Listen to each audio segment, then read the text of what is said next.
Аномальная жара, накрывшая Ингушетию, это не только дискомфорт, но и повышенный риск. Сухой воздух, нагрузка на электросети – факторы, способные спровоцировать возгорание. Особенно важно в таких условиях знать четкий алгоритм действий. Сегодня в одном из почтовых отделений столицы прошла практическая тренировка по эвакуации людей при пожаре.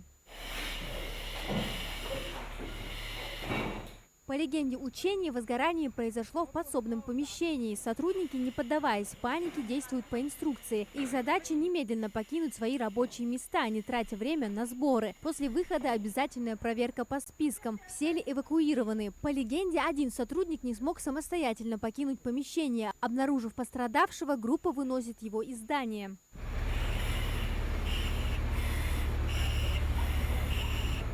Паника, незнание путей эвакуации, отсутствие слаженности – главные враги. Регулярные учения формируют мышечную память, доводят действия персонала до автоматизма.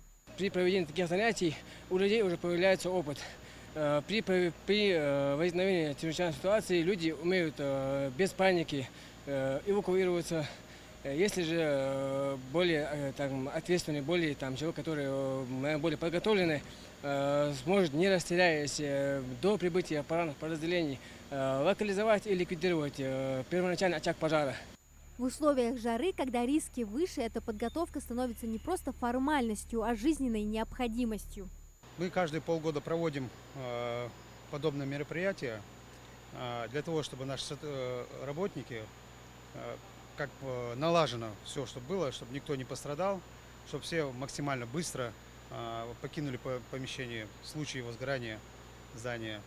Безопасность людей, будь то сотрудники или посетители, всегда должна быть на первом месте, особенно когда за окном плюс 35. Как показывает практика, учения никогда не бывают лишними. Пожар может возникнуть от любой внештатной ситуации, и здесь не застрахован никто. Главное во всем этом избежать жертв. Амина Зязикова, Билал Ахильгов, Магаз 24.